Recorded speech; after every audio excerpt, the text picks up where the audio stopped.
trip that my now fiance and I took in November of 2022 was easily the most stressful trip I have ever been a part of. It's not even close. The trip was a complete disaster from beginning to end. I will probably make a separate video about that trip at some point, but for now suffice it to say that it was extremely stressful. I kept running out of money. I lost my debit card and I kept having to ask people for help. At one point, I got tired of asking people for help and even had to sleep at the airport in Germany for multiple nights because I was just that exhausted from asking for help. As it relates to my now fiance, she and I met for the first time in person in Rome, and we went to Vatican City together. And I was very pleasantly surprised that she was, or at least she seemed, pretty fearless when we were in Rome. She was very eager to wander around the city and explore, which is not something that I expected out of her because she told me this was her first time ever leaving her country. But I liked it. I liked that she was that adventurous. So we talked a lot. We spent time together. Everything that we said to each other was in Spanish. There was just no way that she'd understand anything in English. She told me she understood Italian somewhat because it's similar to Spanish, but not enough, not as much as me, and not enough to converse in the language. So we stuck to Spanish. The intent, the idea of this was for us to just meet and get to know each other in person and see if there was anything there. And because of how disastrous the rest of the trip was, I really thought she was going to decline to have anything else between us. I really thought at the end of the trip she would say, let's just go our separate ways. Because it was a very stressful trip.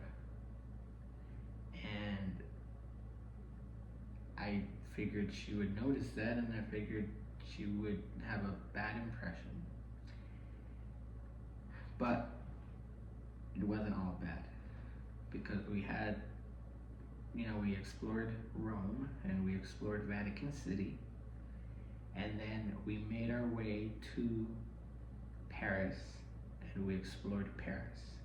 And she got to go to the Eiffel Tower for the first time. And she got to see the Louvre. And she got to see the Mona Lisa.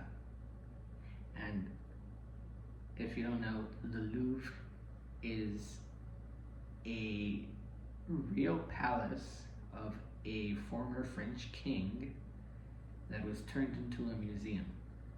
So going to the Louvre isn't just going to a museum, it's going to a real palace of a real king. I took her to see a palace in Europe where the Mona Lisa is located, the most famous painting in the world. I just tried to put myself in her shoes and try to imagine how she was feeling. She probably thought she'd never get to see the Mona Lisa in person, or go to a real palace in person, or see the Eiffel Tower in person. But I made it happen for her. And after this trip was pretty much over, I asked her point blank, I said, I need an answer from you. Should we have something between us. Will you be my girlfriend? And her answer was pretty tepid in retrospect, but it wasn't a no. She said, we can try it out and see how it goes. And I took that and ran with it. That was good enough for me, because by this time I knew that I was smitten by her. I knew that even though we come from very different backgrounds and she only speaks Spanish, I knew that I was very into her and I wanted her to be with me. So I took the win and I ran with it. And I mean, I literally ran with it, because I asked her this right before I had to say goodbye and go to the airport.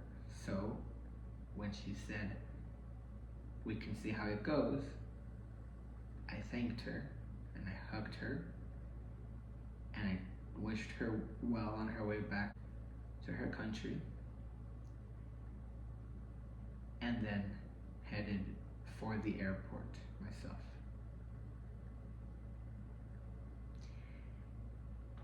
So, having established that we want to continue seeing each other, we continued talking and we continued learning everything there is to know about each other. And I told her that I wanted her to be my travel companion. I wanted her to join me anytime I traveled anywhere. I wanted her to join me going to every sporting event, every concert, every country I ever visit. I wanted her to be by my side. And she seemed very excited. Unfortunately, she is the opposite of me in that she is very introverted. She has a very teeny tiny circle of friends that she trusts. One is me, one is her mom, one is her male bestie, and one is her female bestie. That's about it. I, on the other hand, know people from several American states and many countries around the world, and I consider all of them close to me. And I told her I'm concerned that my outgoing, rapid-paced kind of lifestyle would not fit in well with her. I said I was concerned that when she moved here, she would not enjoy living the way that I do. But to my pleasant surprise, she said that when she got here, she would go out of her way to try to embrace my lifestyle and schmooze my friends and get along well with them. And that answer just blew my mind. That answer pretty much confirmed that she was the right woman for me. So we kept talking, and now we needed to decide how she was going to get to this country. We decided we would pursue a K-1 visa for her, which meant I needed to propose to her, and then once she became my fiance,